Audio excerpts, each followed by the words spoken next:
Hello dear student, कैसे हैं? उम्मीद करता हूँ आप अच्छे होंगे, स्वस्थ होंगे, मस्त होंगे।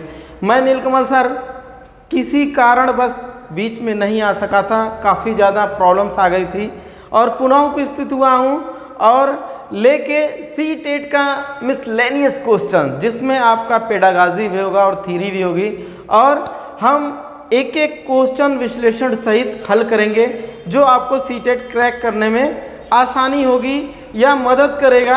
आइए देखते हैं। और पीछे हम NCERT सार संग्रह के तहत थ्योरी पढ़ाए हैं, कुछ छूट गई, उसका वजह था कि हम बहुत ही ज़्यादा समस्या से ग्रसित थे और अंततः समस्या से ग्रसित होते हुए फिर अपने आप को इस लायक बनाए कि फिर वीडियो बनाने के लिए हम आए हैं। और आज का हमारा जो वीडियो है वो मिसलेनियस क्वेश्चन है, जिसमें सी टेट कैसे कैसे प्रश्न पूछता है इसका वर्णन किया जाएगा। आइए देखते हैं किन किन तरह का प्रश्न सी टेट पूछता है। तो पहला प्रश्न देखते हैं क्या लिखा हुआ है। कक्षा 5 के शमयन, ये नाम है शमयन, नाम है, ये एक लड़के का नाम है, आमतौर पर अपना दिया हुआ कक्षा का कार्य नहीं करता है। इस चीज को आप नोट करिएगा, करता है कि नहीं करता है। मुद्दे को हल करने का सबसे अच्छा उपाय हो सकता है, अर्थात किस तरह से ऐसा ट्रीटमेंट किया जाए, ऐसा डायग्नोसिस किया जाए कि वो अपना कार्य सुचारू रूप से करना शुरू कर दे।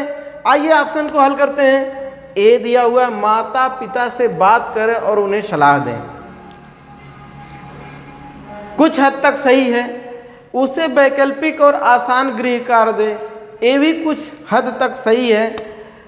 उसकी कठिनाई का पता लगाएं और उसके अनुसार कक्षा कार्य को समायोजित करने के लिए उससे बात करें। और चौथा है, किसी दूसरे बच्चे को उसके कक्षा के कार्य को पूरा करने के लिए कहें। ये तो बिल्कुल गलत है। इसमें मोस्ट पूछता है, सी टेट का हर ऑप्शन एक जैसा दिखता है, लेकिन उसमें जो सबसे उत्तम होता है उसी को मानता है। तो इस चारों ऑप्शन का विश्लेषण करने के बाद जो निकल करके आया वो सी ऑप्शन आया। उसकी कठिनाई का पता लगाने और उसके अनुसार गृह कार्य दिया जाए, अर्थात ये जो पहला क्वेश्चन है उसका तीसरा ऑप्शन सही है। ऐसे ही क्वेश्चन सी टेट पूछता है और ये पेडागॉजी का क्वेश्चन है। किसका है? पेडागॉजी का क्वेश्चन है। ये पहला क्वेश्चन था और पेडागॉजी हल करने का सबसे बेहतर तरीका है कि बहुत जल्दबाजी ना किया जाए, उसके एक एक शब्द को पढ़ा जाए, उसके बाद अपने को केंद्र में रख के, अगर बच्चे के बारे में पूछता है तो स्वयं को बच्चा बनाया जाए और शिक्षक के बारे में पूछता है तो स्वयं को शिक्षक की तरह प्रदर्शित करके आंसर निकाला जाए तो और आसानी होगी, बेहतर तरीके से उसका सुटेबल आंसर मिल जाएगा। तो पहले प्रश्न का जो आंसर आया वो तीसरा आया, उसकी कठिनाई का पता लगाने और उसके अनुसार कार्य, कक्षा कार्य को समायोजित करने के, ठीक है, उससे बात करें। ये वाला पहले क्वेश्चन का तीसरा ऑप्शन सही है। आइए आगे देखते हैं, आगे क्वेश्चन क्या है। ये दूसरा क्वेश्चन है, ये अल-बेरूनी के बारे में बताया गया है। NCERT की बुक में इसका वर्णन हुआ है। हालांकि थोड़ा क्या बहुत समस्याओं की वजह से हम थियरी पढ़ा नहीं पाए पूरा, नहीं तो ये क्वेश्चन आप देखते ही 1 सेकंड में हल करते। हालांकि हम हल करवाएंगे और इस आधार पे क्वेश्चन आप हल करिए और प्रयास करिए कि कितनी सफलता मिलती है, कितना आपका स्कोर आता है। दूसरा क्वेश्चन है, कुछ हजार साल पहले भारत में तालाबों के निर्माण के अल-बेरूनी के अवलोकन के आधार पर 5 के EVS, कक्षा 5 के EVS में पहले ही बताया कि कक्षा 5 की बात कर रहा है, एक अनुच्छेद है। इस अनुच्छेद को शामिल करने का उद्देश्य पूछ रहा है कि इसका एम क्या है। जो आपकी NCERT की बुक में ये शामिल किया गया है, इसका एम क्या है, इसका उद्देश्य क्या है, ये पूछ रहा है। पहले ऑप्शन दिया हुआ है यह इतिहास के स्रोत की पहचान करने में शिक्षार्थियों की मदद करता है, बिल्कुल सही है। दूसरा है, यह शिक्षार्थियों को उनके अवलोकन की रिकॉर्डिंग में सुधार करने में मदद करती है, बिल्कुल नहीं, ये अवलोकन में क्या मदद करेगी। तीसरा है, तीसरा के बारे में दिया हुआ है, ये सही है, ये गलत है। तीसरा, यह शिक्षार्थियों को कुछ 1000 साल पहले भारत में मौजूद तकनीकी की सराहना करने में मदद करता है, बिल्कुल सही है।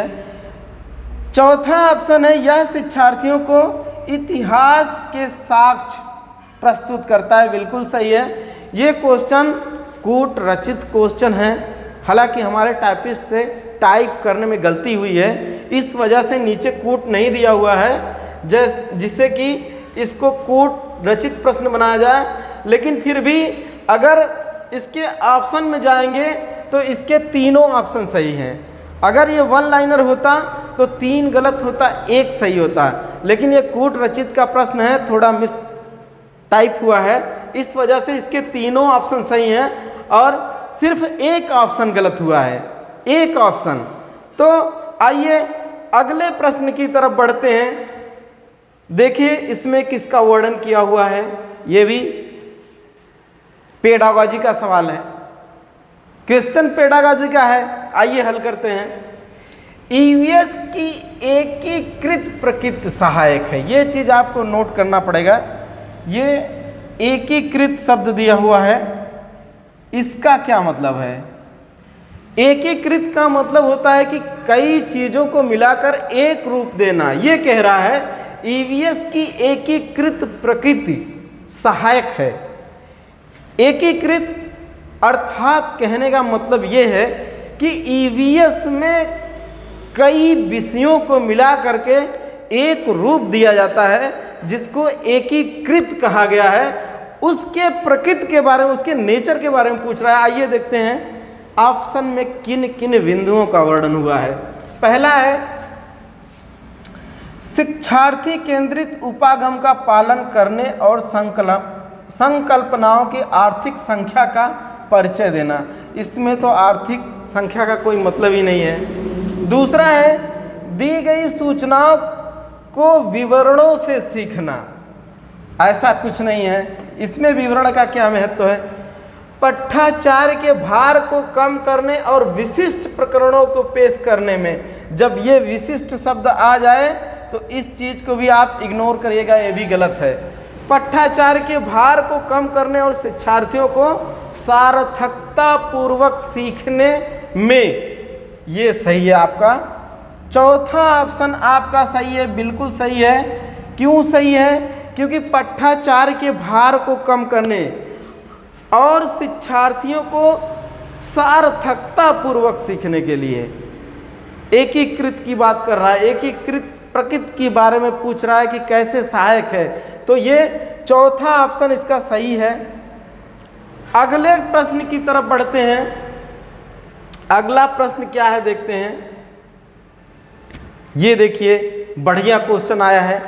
इस तरह के ही क्वेश्चन सीटेट पूछता है। अगर किसी को गलत फहमी हो कि बहुत इजी पेडागॉजी पूछता है तो ऐसा संभव नहीं है। जब पूछेगा तो ऐसे ही पूछेगा और शब्दों के जाल में आपको फंसाएगा। शब्दों के जाल में आपको फंसाएगा और आप सावधान रहिएगा। आइए देखते हैं इसमें किन किन बिंदुओं का, इस प्रश्न में किन किन बिंदुओं का वर्णन हुआ है। सहायक संकेत नहीं है, इस चीज को आप जरूर देखिएगा, हमेशा इस चीज को आप नोटिस करिएगा। हमेशा नहीं जहां रहे सबसे पहले उसको मार्क कर लीजिएगा, नहीं दिमाग में हमेशा सबसे पहले उसके सही ऑप्शन जाते हैं। लेकिन यहाँ पे पूछ रहा है कि नहीं की बात कर रहा है। देखते हैं, समानता के प्रति सरोकार ये होता है, समानता के प्रति सरोकार होता है किसमें? ईवीएस में आकलन का व्यापक संकेत जब होता है तो उसमें समानता के प्रति सरोकार होता है। दूसरा है अवधारणा मानचित्रण, ये तो बिल्कुल नहीं होता है। सहयोग ये भी होता है। न्याय के प्रति सरोकार, अर्थात इसमें पूछ रहा है कि कौन सा नहीं है, तो जो आपका ये बी वाला ऑप्शन है ये आपका सही है, क्योंकि अवधारणा मानचित्रण नहीं होता है, बाकी अन्य तीनों होते हैं। आइए अगले प्रश्न की तरफ चलते हैं, देखते हैं। क्योंकि समय कम है इस वजह से जल्दी जल्दी रिवीजन करवाया जाएगा, कैसे कैसे प्रश्न आते हैं, और आप जितना अधिक अभ्यास करेंगे उतना ही तथ्यों पे आपका कमांड अधिक होगा। आइए देखते हैं पर्यावरण अध्ययन में प्रश्न करना। ये देखिए ये चीज़ आपके लिए बढ़िया चीज़ लाया हुआ है, बढ़िया प्रश्नों का संग्रह हुआ है। ये प्रश्न करना, ठीक है। प्रश्न करने को एक युक्ति के रूप में, किसमें, एक युक्ति के रूप में आप कैसे इस्तेमाल करेंगे, इसको पूछ रहा है, ठीक है। किसको, प्रश्न करने को एक युक्ति के रूप में उपयोग किया जाता है। युक्ति क्या होती है, युक्ति का मतलब विधि आप कह सकते हैं, या आप मेथड कह सकते हैं। पहला है नियमों के पालन को बढ़ावा देने के लिए, बिल्कुल नहीं, प्रश्न करने से नियम का पालन कहाँ होता है। दूसरा है कक्षा में जिज्ञासा को बढ़ावा देने के लिए, बिल्कुल। तीसरा है अनुशासन को बनाए रखने में, ऐसा भी नहीं है। और चौथा है ध्यान खींचने में। अर्थात इस प्रश्न का जो उत्तर है वो आपका बी ऑप्शन है, कक्षा में जिज्ञासा को बढ़ाना। किसी बच्चे से आप अगर एज ए शिक्षक प्रश्न पूछते हैं, छोटा छोटा इजी प्रश्न पूछते हैं, तो बालक जो होता है वो जब एक प्रश्न का उत्तर आसानी से देता है तो आगे के प्रश्नों में उसकी रुचि बढ़ती है, जिज्ञासा बढ़ती है। उसी चीज़ को इस प्रश्न में पूछा गया है, जिसका कि उत्तर बी होगा। जिज्ञासा में कक्ष में जिज्ञासा को बढ़ाने के लिए प्रश्न पूछा जाता है बच्चों से। आइए अगले प्रश्न की तरफ चलते हैं, देखते हैं इसमें किसका वर्णन हुआ है। अब देखिए, अपनी कक्षा में 50 से अधिक छात्रों के साथ बाणी, ये शिक्षिका का नाम दिया हुआ है, किसका, शिक्षिका का नाम दिया हुआ है बाणी। ये उन्हें एक ऐसी गतिविधि से जोड़ना चाहती है, ठीक है, जिसमें सीखने को बढ़ाने के लिए अधिकतम संख्या में इंद्रिय शामिल हो। निम्न में से कौन सा क्रियाकलाप उपरोक्त कार्य के लिए ठीक होगा। इसमें शब्दों को आप पहचानिए। एक तो गतिविधि के बारे में पूछ रहा है कि कौन सी गतिविधि या कौन सा क्रियाकलाप पूछ रहा है। कौन सा क्रियाकलाप ठीक है, ऑप्शन को देखते हैं। पहला है उचित एवीएस साधन के लिए स्मार्ट कक्ष का प्रयोग, बिल्कुल नहीं। दूसरा है नज़दीक के स्थान के लिए क्षेत्र भ्रमण का आयोजन, ये तो दिख रहा है सही। कौशलों के प्रदर्शन के लिए समुदाय के संदर्भ, अर्थात त्रुटि यहाँ भी लेखन में हुई है। तो कुल मिला जुला के इन ऑप्शन में जो सही ऑप्शन आपका निकला, इसमें नज़दीक के स्थान के लिए क्षेत्र भ्रमण का आयोजन कराना। इससे क्या होता है, इससे बच्चे प्रत्यक्ष रूप में अस्थाई सीखते हैं। क्षेत्र भ्रमण, पिकनिक पे कहीं चले जाएं, कहीं गार्डन घूमने चले जाएं, कहीं टेम्पल घूमने चले जाएं, तो आप ज्ञानेंद्रियों का प्रयोग करके सीखेंगे। कैसे, जैसे आँखों से देखा हुआ चीज़ चिर अस्थाई होता है, हमेशा के लिए याद रहता है। जैसे आपको ताजमहल घुमाने के लिए ले जाया जाए, आपको अयोध्या धाम घुमाने के लिए ले जाए, आपको काशी विश्वनाथ घूमने के लिए ले जाया जाए, तो आप जो वहाँ अपनी आँखों से देख के सीखेंगे उसको इंद्रियों के द्वारा सीखना कहा जाता है। और आप किताब से उसके बारे में जब सीखेंगे तो वो इंद्रिय जनित सीखना नहीं कहलाता है। और इस प्रश्न का तात्पर्य यही है कि ज्ञानेंद्रियां 5 होती हैं, उनके प्रयोग से जो सीखा जाता है, आँख, कान, नाक, मुख, त्वचा, और ये आँख से सीखने का, आँख से आप देखेंगे, क्षेत्र भ्रमण पे जाएंगे तो उस तरह से जो आपको सीख मिलेगी वो चिर अस्थायी होती है, स्थिर होती है। ऐसे इसका वर्णन इस प्रश्न में किया हुआ है। चलिए अगले क्रम में चलते हैं, अगले प्रश्न की तरफ। उसमें किन किन बिंदुओं का वर्णन हुआ है। इसमें पेडागाजी प्लस थियरी दोनों है, और हम देखते हैं कि कितना आप अटेम्प्ट करके सही क्वेश्चन करते हैं, कमेंट करके बताइएगा। और वीडियो कैसी लगी इसको तो ज़रूर कमेंट करके बताइएगा। और आप हमारे चैनल पे अगर नए हैं तो आप हमारे official YouTube channel Purvanchal career classes को सर्च करिए और उसे सब्सक्राइब करिए, लाइक करिए, शेयर करिए, कमेंट करिए, ताकि सीटेट से संबंधित जितने भी वीडियो आपको हम उपलब्ध कराते हैं वो मिले और मुफ्त में मिले, जिससे कि आपको एग्ज़ाम क्रैक करने में आसानी हो। आइए देखते हैं अगले प्रश्न की तरफ। इसमें भी एक शिक्षिका के बिहेव का वर्णन किया हुआ है। क्या है प्रश्न? कह रहा है, इकरा की बात कर रहा है। इकरा एक शिक्षिका है। इकरा अपने शिक्षार्थियों को ईवीएस को आप EVS इसका डिटेल आप जान लीजिए। सीटेट में हमेशा शॉर्ट फॉर्म में पूछता है, तो इस चीज़ को आप हमेशा जान लीजिए कि इसका फुल फॉर्म क्या होता है। इसका होता है इन्वायरमेंटल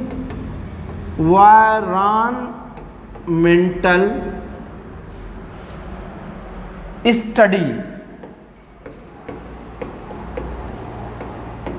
इसका ये होता है, ठीक है। EVS शॉर्ट फॉर्म में कई बार पूछेगा, जिसका इन्वायरमेंटल स्टडी फुल फॉर्म होता है, अर्थात पर्यावरण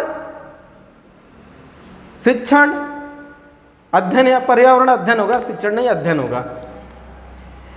इस प्रश्न को फिर से पढ़ा जाएगा, इसके बारे में पढ़िए। इकरा अपने शिक्षार्थियों को EVS में समाचार पत्रों और पत्रिकाओं को पढ़ने के लिए क्यों प्रोत्साहित करती है। ये वाली लाइन देखो। समाचार पत्र जैसे दैनिक जागरण, अमर उजाला, पत्र पत्रिकाएं जो मासिक पत्रिकाएं होती हैं, कुछ साप्ताहिक होती हैं, कुछ दैनिक होती हैं, इस तरह की तमाम पत्रिकाएं होती हैं जो ज्ञानवर्धन में सहायक होती हैं। उन्हीं पत्र पत्रिकाओं के सहारे कैसे विद्यार्थी या स्टूडेंट पढ़ने के लिए प्रोत्साहित कैसे करती हैं ये पत्र पत्रिकाएं, उसके बारे में प्रश्न पूछ रहा है। ऑप्शन को देखते हैं। ये शिक्षार्थियों को स्वतंत्र बनाने में सहायता करती हैं। ऐसा तो कुछ नहीं है, इनसे शिक्षार्थी के स्वतंत्रता से क्या लेना देना है, ठीक है। तो पहला ऑप्शन तो सही नहीं दिख रहा है। दूसरा, ये शिक्षार्थियों को प्रतिस्पर्धी बनाती हैं, लेकिन कुछ कुछ सही है, पूरा सही नहीं है। अगला, ये मनोरंजक संसाधन उपलब्ध कराती हैं। ये भी कुछ कुछ सहायक है, लेकिन पूर्णतया नहीं है। अंततः देखते हैं चौथा ऑप्शन, ये शिक्षार्थियों को उनके अपने संसार से जुड़ने में सहायता करती है। अर्थात ये चौथा वाला ऑप्शन सही है, क्योंकि पत्र पत्रिकाएं जो होती हैं, वो जो देश दुनिया की खबरें होती हैं, वो विद्यार्थी या आम आदमी जो भी उसका स्टडी करता है, उसके संसार से जोड़ने का काम करती हैं। अर्थात हमारा चौथा ऑप्शन सही है इस हिसाब से या प्रश्न के हिसाब से। अगला प्रश्न की तरफ चलते हैं। अगले प्रश्न में किसका वर्णन हुआ है देखते हैं। देखो, ये थियरी का क्वेश्चन है, ये थियरी का क्वेश्चन है, और इसमें पूछ रहा है नीचे दिए कौन से एक राज्य में तुरांग एक नाम है का अर्थ है जंगल। तुरांग का अर्थ है जंगल। ये प्रश्न आया हुआ प्रश्न है, इस चीज को आप नोट करिएगा। तुरांग, और ये किस स्टेट में जंगल को तुरांग कहा जाता है वो पूछ रहा है। वन लाइनर क्वेश्चन है, देखते हैं। मिजोरम में नहीं, गलत है। झारखंड में बिल्कुल सही है। असम में गलत है। ओडिशा में। इसका जो ऑप्शन सही है वो आपका बी ऑप्शन सही है। तुरांग जंगल को कहा जाता है। कहाँ कहा जाता है? झारखंड में कहा जाता है। और इसी चैप्टर से संबंधित वन अधिकार अधिनियम की बात भी आती है कि वन अधिकार अधिनियम क्या है, ऐसा भी प्रश्न पूछ सकता है। उसका वर्णन हुआ है। वन अधिकार अधिनियम यही है कि 2006 के बाद अगर वन में कोई भी जनजाति या कोई भी आदमी कम से कम 25 वर्ष से रह रहा है, 25 वर्ष से रह रहा है, तो उनके फलों पर या उनसे प्राप्त होने वाली वस्तुओं पर उस व्यक्ति का अधिकार होगा। ठीक है, एक तो इस चीज़ को नोट करिएगा कि ये कब आया, 2006 में आया, और कितने वर्ष से? लगभग 25 वर्ष से। अगर कोई उस जंगल में निवास कर रहा है तो उसके संसाधनों का प्रत्यक्ष उपभोग करने का अधिकार उस व्यक्ति को होगा जो 25 वर्ष से वहाँ पे रह रहा है। कब आया था ये? 2006 में आया था। कहाँ का मामला है? ये झारखंड का मामला है। इस चीज़ को नोट करिएगा। तुरांग की बात हो रही है। तुरांग का मतलब होता है जंगल, और ये कहाँ पे है? ये है आपके झारखंड में कहा जाता है। इसको नोट कर लीजिएगा, ऐसे प्रश्न आए हुए ये प्रश्न है। अगला क्वेश्चन है,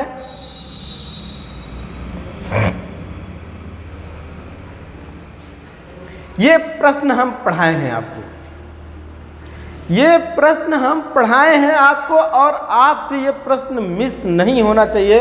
अगर नहीं पढ़े हैं तो प्लेलिस्ट में हमारा वीडियो है, थियरी में जाके आप इस प्रश्न को देख सकते हैं कि इस टॉपिक से रिलेटेड हमने एक एक पॉइंट को आपको नोट करवाया है और बताया है कि ये वेरी इंपॉर्टेंट टॉपिक है, यहाँ से प्रश्न बनते हैं। ये मधुमक्खियों, ये उसका टॉपिक जो आप जाएंगे NCERT सार संग्रह में, तो उसमें इसका जो टाइटल है अनीता की मधुमक्खियाँ, अनीता कुशवाहा की मधुमक्खियाँ, ये उसका टाइटल है। उस थियरी से ये प्रश्न आया हुआ है। पीछे के एग्जाम्स में क्या दिया हुआ है, प्रश्न को पढ़ते हैं। नीचे दिया गया कौन सा कथन मधुमक्खियों और छत्तों के विषय में सही नहीं है? नहीं पूछ रहा है, ठीक है, क्या पूछ रहा है? सही नहीं है, अर्थात उनके कौन से गुण जो हमने पीछे लिखवाए हुए जो नहीं पाए जाते हैं उसका वर्णन हुआ है इस प्रश्न में। क्या है?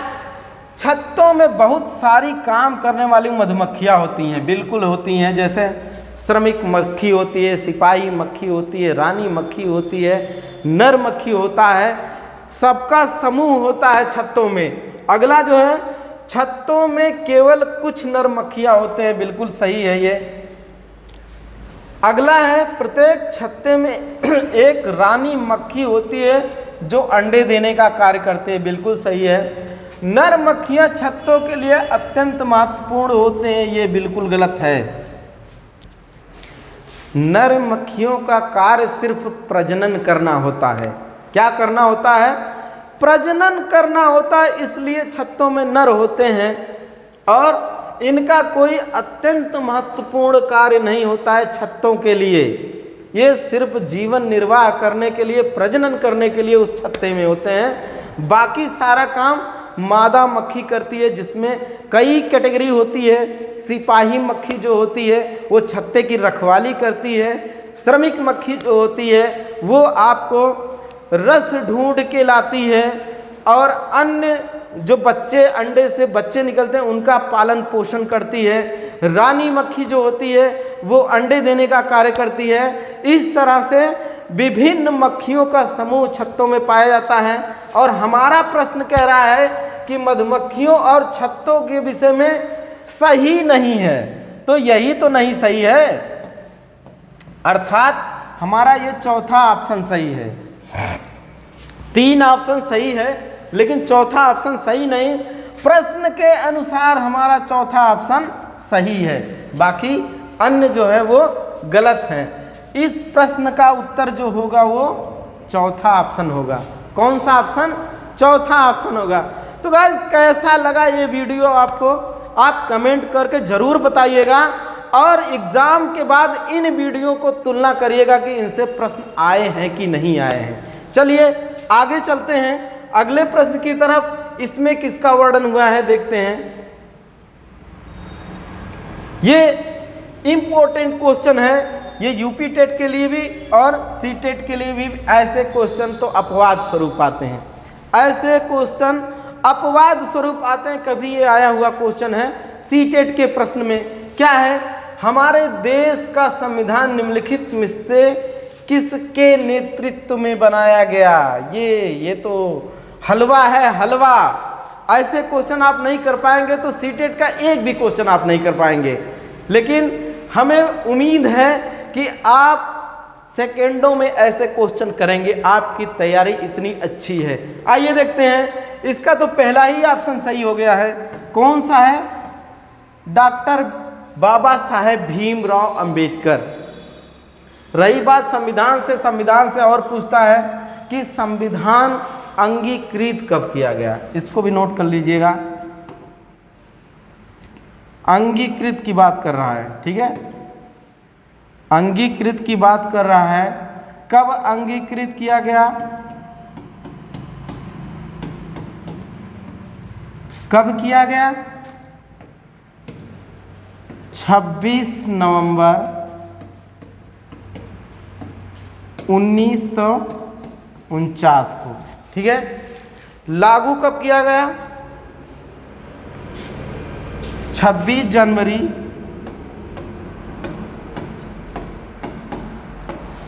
1950 को। कितना समय लगा था? 2 वर्ष 11 माह 18 दिन, ठीक है। इस चीज़ को आप नोट करिएगा। ऐसे प्रश्न बनते हैं अन्य परीक्षाओं में। हालांकि इसमें तो ये हलवा वाला प्रश्न आया। और क्या पूछता है? इसमें पूछा है किसके नेतृत्व में। कभी कभी पूछ लेता है कि संविधान निर्माता समिति में कुल कितने सदस्य थे।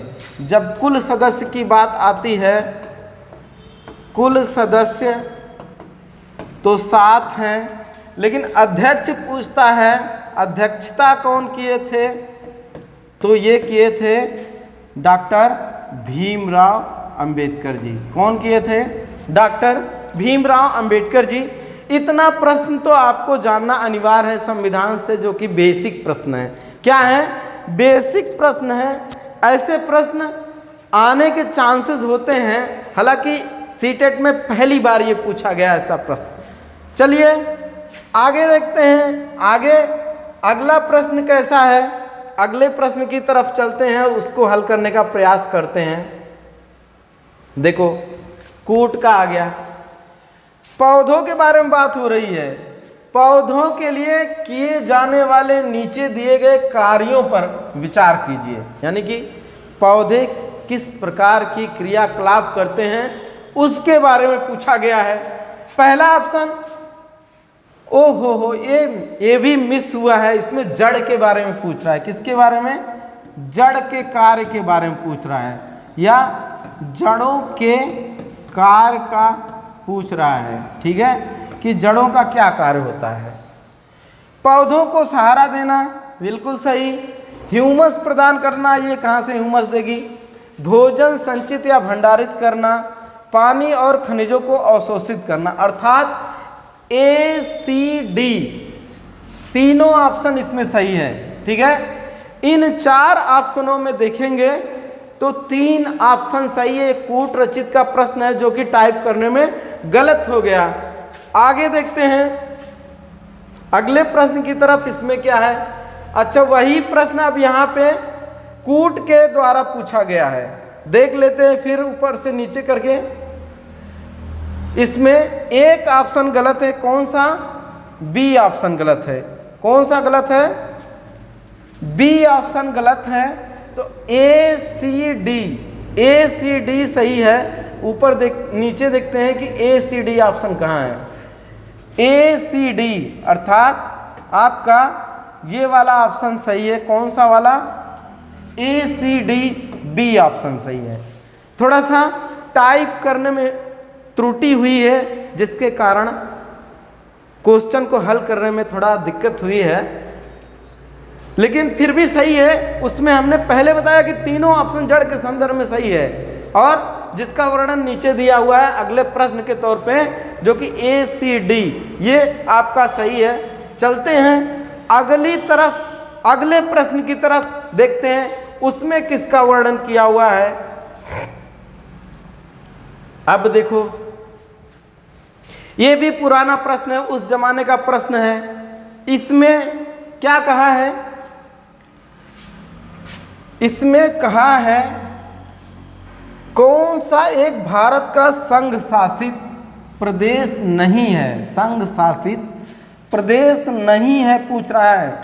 मणिपुर ये तो नहीं है, चंडीगढ़ ये है, ठीक है, ये नहीं है, ये है। लद्दाख भी इस समय है, जम्मू कश्मीर नहीं। अब जम्मू कश्मीर स्वतंत्र राज्य घोषित कर दिया गया है, और लद्दाख को अलग करके ये आपका संघ शासित प्रदेश घोषित किया गया है। तो इस प्रश्न में भी त्रुटि हुई है। इसमें पूछ रहा है कि कौन सा संघ शासित प्रदेश नहीं है। प्रेजेंट ऑप्शन में आप देखेंगे तो दो नहीं है, मणिपुर भी नहीं है और जम्मू कश्मीर भी नहीं है। अर्थात ए और डी ये कूट वाला हो सकता है। ए एंड डी दोनों ऑप्शन इसका सही है। दोनों ऑप्शन इस प्रश्न का सही है। इसमें दोनों स्टेट है, मणिपुर भी है, जम्मू कश्मीर भी है, तथा चंडीगढ़ और लद्दाख जो है ये आपका केंद्र शासित प्रदेश है या टेरिटरी है। आइए अगले प्रश्न की तरफ चलते हैं।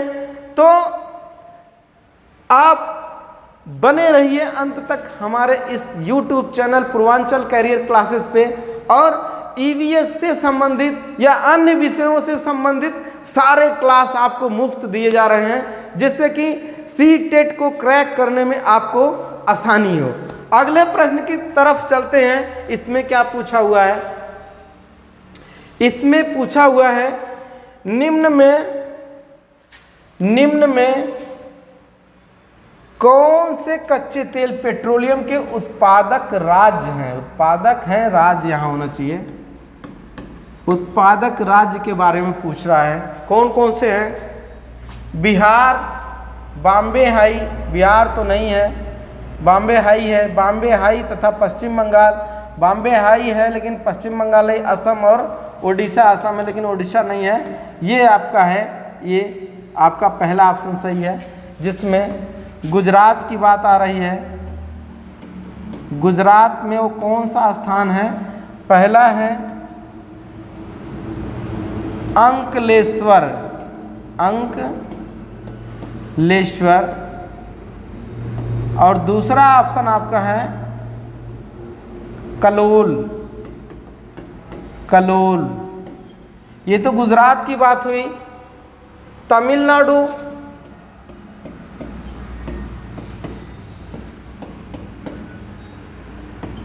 तमिलनाडु में है सलेमपुर या सलेम है, सलेम।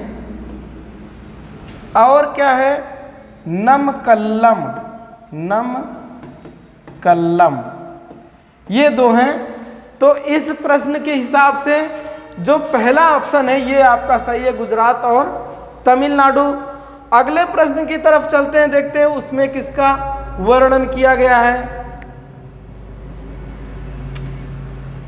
ये मोस्ट इंपॉर्टेंट क्वेश्चन है, कई बार पूछा हुआ है। अब तक के सीटेट के इतिहास में जितना एग्जाम्स हुआ है अल्टर करके हर बार लगभग पूछा हुआ है।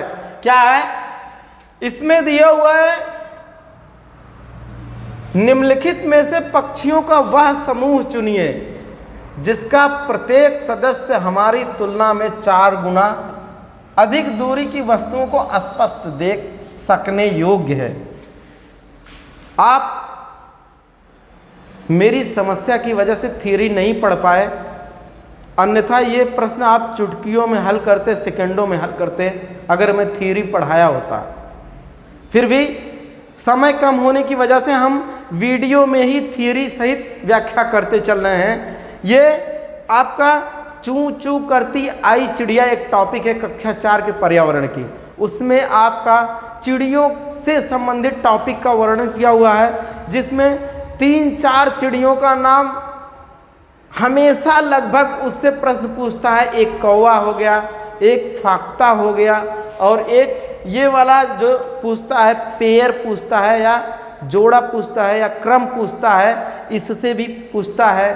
फिर पंछियों के आँख के बारे में पूछता है कि उनका गर्दन घूमता है क्यों, उनकी पुतली नहीं घूमती, इस वजह से तमाम चीज़ें थी। अब समय नहीं रहा, नहीं तो हम वर्णन करके पूरा बताते थ्योरी का, लेकिन हम प्रैक्टिस सेट कर रहे हैं और प्रैक्टिस सेट में समय कम होने की वजह से सिर्फ प्रश्न और उसके उत्तर पे ही वर्णन किया जा रहा है या विश्लेषण किया जा रहा है। आइए देखते हैं कौन कौन से वो चिड़ियां हैं जो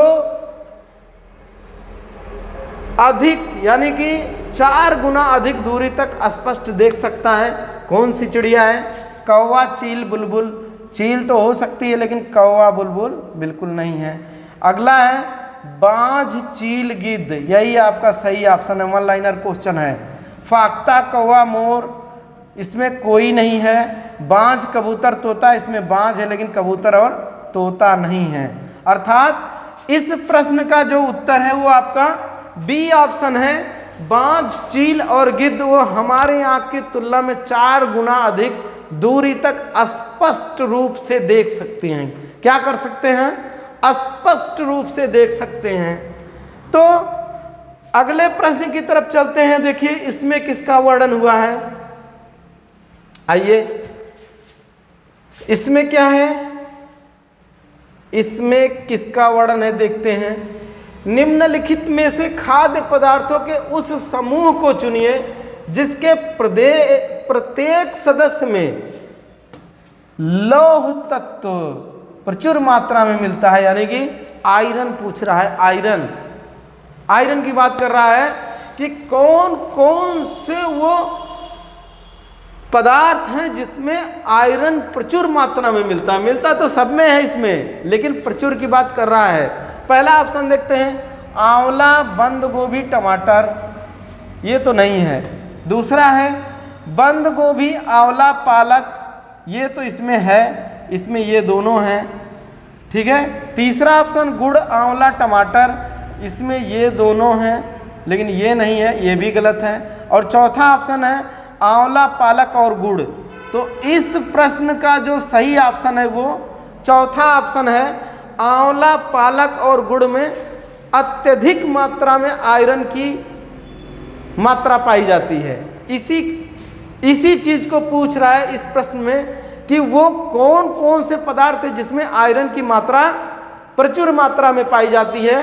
तो ये आपका चौथा ऑप्शन है, आंवला, पालक और गुड़। आंवला, पालक और गुड़, ये आपका ऑप्शन बिल्कुल सही है इस प्रश्न का। आइए आगे देखते हैं, अगले प्रश्न की तरफ चलते हैं। इसमें किसका वर्णन हुआ है? देखो ये प्रश्न कई परीक्षाओं में, वनडे में या जितने भी प्रतियोगी परीक्षा हैं, कई बार ये पूछा हुआ है। लगभग हर परीक्षाओं में प्रश्न पूछा है। यूपी टेट में भी ऐसे प्रश्न पूछते हैं इस टॉपिक से। क्या है प्रश्न? निम्नलिखित में से किसने मटर के पौधे के साथ प्रयोग किया? ये चीज आप ध्यान रखिएगा। क्या है? मटर के पौधों के साथ प्रयोग किए और यह पाया कि मटर के पौधों में कुछ ऐसे लक्षण होते हैं जो जोड़ियों में पाए जाते हैं। ठीक है, जोड़ियों में पाए जाते हैं, जैसे चिकने या खुरदरे, लंबे या बौने, पीले या हरे आदि। ये कहने का तात्पर्य ये है इस प्रश्न का। इस प्रश्न को अगर आप डायरेक्ट पूछेंगे तो वो हो सकता है कि आनुवांशिकता के जनक कौन है? क्या है? आनुवांशिकता के जनक पूछ रहा है, तो इस ऑप्शन को पूछ रहा है कि इसके जनक कौन है। जॉर्ज मिस्ट्रल ये नहीं है, चार्ल्स डार्विन ये भी नहीं है, डॉक्टर एमएस स्वामीनाथन ये भी नहीं है, ग्रेगर जॉन मेंडल ये चौथा ऑप्शन इस प्रश्न का बिल्कुल सही है। इसके अलावा जो 3 ऑप्शन है उसको भी आप याद रखिएगा, क्योंकि इन तीनों नामों से भी प्रश्न पूछा जाता है। खास करके ये वाला जो है ये सीटेट में भी पूछ सकता है। जॉर्ज मिस्ट्रल किसके लिए प्रसिद्ध है, 1 लाइनर क्वेश्चन बनता है। तो वेलक्रो क्या होता है, वेलक्रो, इस चीज को नोट कर लीजिएगा। वेलक्रो एक पदार्थ होता है जिसको आप चिपका देते हैं, फिर उसको ऐसे निकालते हैं तो चर चर की आवाज़ करता है। जैसे किसी पर्दे में, आप गाड़ी के पर्दे में देखेंगे तो उसको गिराने फिर उसको चिपका देते हैं तो वो उड़ता नहीं है, फिर उसको मोड़ देते हैं तो उसको वेलक्रो कहा जाता है। और इसके खोजकर्ता कौन है, जॉर्ज मिस्ट्रल। इसका भी वर्णन सीटेट में है, थियरी में। अगला है चार्ल्स डार्विन, ये आप लोग जानते होंगे विकासवाद का सिद्धांत इन्होंने दिया था। विकासवाद का सिद्धांत किसने दिया था, चार्ल्स डार्विन। अगला है एमएस स्वामीनाथन, हरित क्रांति के जनक। भारत में हरित क्रांति के जनक, और हाल ही में इन्हें भारत रत्न दिया गया, भारत रत्न से नवाजा गया। किसको, एमएस स्वामीनाथन को। तो इस चीज को भी आप नोट कर लीजिएगा, ऐसे प्रश्न बनते हैं या बनने की संभावना है। जॉर्ज मिस्ट्रल के बारे में वेलक्रो आए तो जॉर्ज मिस्ट्रल, चार्ल्स डार्विन आए तो विकासवाद का सिद्धांत, डॉक्टर एमएस स्वामीनाथन हरित क्रांति के जनक, ग्रेगर जॉन मेंडल ये आनुवांशिकता के जनक हैं। किसके, आनुवांशिकता या हेरिडिटी, आनुवांशिकता के जनक कौन है, ग्रेगर जॉन मेंडल। ठीक है, इनको आप याद रखिएगा। इस चीज का स्क्रीनशॉट ले सकते हैं, आप नोट कर सकते हैं। अगले प्रश्न की तरफ चलते हैं, देखते हैं इसमें कहां से प्रश्न पूछा गया है। आइए देखते हैं अगला प्रश्न कौन सा है। यह भी थियरी का प्रश्न है, इसको हम बहुत बार पढ़ाए हैं और लोगों को प्रैक्टिस भी इससे करवाए हैं।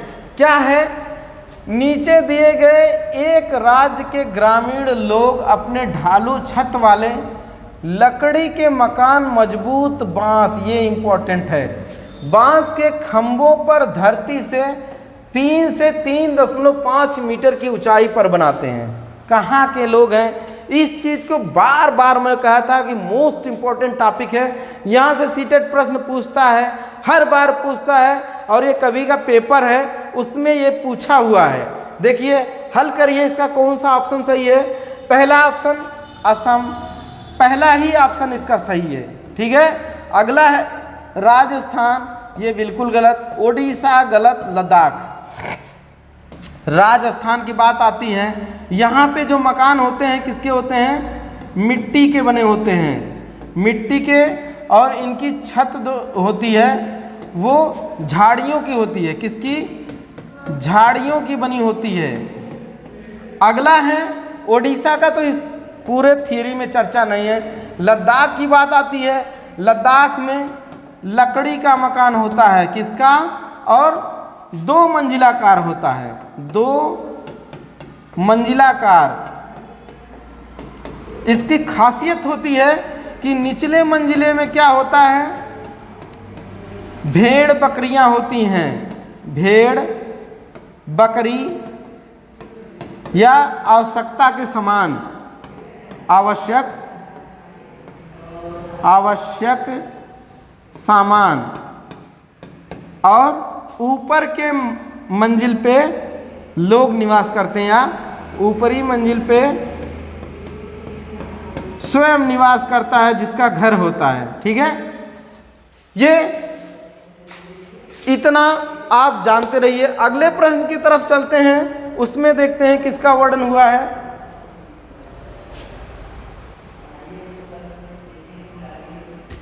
ये पेडागॉजी का क्वेश्चन है। क्या पूछ रहा है इसमें, आप एक एकीकृत ईवीएस कक्षा के लिए कैसी योजना बनाएंगे। एकीकृत ईवीएस कक्षा के लिए कैसी योजना बनाएंगे। एकीकृत का मतलब कई तथ्यों को मिला करके एक करना, इसी को एकीकृत कहा जाता है। किसी चीज़ को टुकड़े टुकड़े में पढ़ाने के बजाय उस चीज़ को एक ही टॉपिक में इन्वॉल्व करके पढ़ाना, उसी को एकीकृत करना या यूनाइट करना कहा जाता है। क्या है इसमें, विज्ञान और सामाजिक विज्ञान के लिए अलग अलग अध्यापकों को प्रबंधन करेंगे। बिल्कुल गलत है, क्योंकि ईवीएस जो आपका है, ईवीएस जो आपका है ASST प्लस साइंस SCIENCE, ये दोनों को मिला करके है। ठीक है, सोशल स्टडी और साइंस को मिला करके है। इसमें अलग अलग की बात कर रहा है, बिल्कुल गलत है। पर्यावरण विज्ञान के लिए अलग अध्यापक का प्रबंधन करेंगे, बिल्कुल गलत है। एक पाठ में 2 या अधिक विषय क्षेत्रों को मिलाएंगे, बिल्कुल सही, ये ऑप्शन सही है। एक पाठ में 2 या अधिक विषय क्षेत्रों को मिलाएंगे, अलग योजनाओं में सभी विषयों को अलग करेंगे, बिल्कुल। इसमें बात एकीकृत की हो रही है, यूनाइट करने की हो रही है। तो एक पाठ में 2 या अधिक विषयों को मिलाएंगे, अर्थात इसका वाला सी वाला ऑप्शन सही है इस प्रश्न का। आइए अगले प्रश्न की तरफ चलते हैं, इसमें किसका वर्णन हुआ है देखते हैं। ए भी है पेडागॉजी का, यह एनसीएफ का है, पेडागॉजी से ही संबंधित है। निम्नलिखित में कौन सा एनसीएफ 2005 के अनुसार ईवीएस पाठ्यक्रम में सुझाए गए 6 विषयों में से एक है। क्या है भैया, चीजें जो हम बनाते हैं और करते हैं, इसका तो एक ही है। ठीक है, यही पहला ही ऑप्शन सही है। कौन सा ऑप्शन सही है, पहला ही ऑप्शन सही है। चीजें कैसे काम करती हैं ये तो है ही नहीं है, पदार्थ है ही नहीं है, प्राकृतिक संसाधन ये है ही नहीं है। इसका जो एनसीएफ मौका नहीं मिला थियरी पढ़ाने में, हम पढ़ाए होते, इसके थीम के बारे में पूछ रहा है कि किन विषयों को शामिल, उसमें 6 विषय हैं, परिवार भी जिसमें एक है। क्या है, परिवार भी एक है। हालांकि इस प्रश्न को हम लोग हल कर रहे हैं, प्रैक्टिस कर रहे हैं, समय नहीं बचा है कि थ्योरी पढ़ाई जाए और पूरा उसको डिटेल पढ़ाया जाए, लेकिन इस प्रश्न के हिसाब से इसका जो उत्तर होगा वो पहला वाला सही है कि चीज़ें जो हम बनाते हैं और करते हैं। ठीक है, ये आज का। अगले प्रश्न की तरफ चलते हैं। अच्छा, आज 20 प्रश्न लेके हम आए हैं और इस तरह से 20 प्रश्न हम किए, उसका विश्लेषण किए हैं, प्रैक्टिस किए हैं।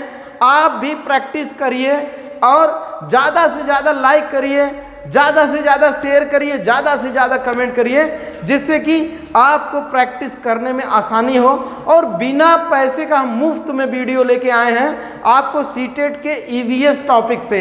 अन्य सर हैं जैसे रवि सर हैं, मैथ की क्लास लेके आते हैं, यशवंत गौरव सर हैं, संस्कृत की क्लास लेके आते हैं, राहुल सर हैं, उनकी हिंदी की अपनी क्लास है, मनोज सर हैं जिनका कि मनोविज्ञान, पेडागॉजी या आप वो मनोविज्ञान से संबंधित जितने प्रश्न हैं आपको करवाते हैं। कुछ त्रुटियां नहीं, जिसका हमें अफसोस है, वो भी दैवी आपदा से गिरे हुए थे कि हम नहीं आ पाए पर्सनली, बाकी अन्य सर थे, लेकिन अब हम आ गए हैं और बराबर क्लास लेते रहेंगे। और आप हमारे पूर्वांचल कैरियर क्लासेस का जो ऑफिशियल यूट्यूब चैनल है, इसको ज़्यादा से ज़्यादा लाइक करिए, ज़्यादा से ज़्यादा शेयर करिए, जिससे कि सीटेट या अन्य प्रतियोगी परीक्षाओं संबंधित जितने भी वीडियो मिले वो आपको आसानी से उपलब्ध हो जाए। मिलते हैं अगले वीडियो में अगले प्रैक्टिस सेट के साथ, तब तक के लिए जय हिंद।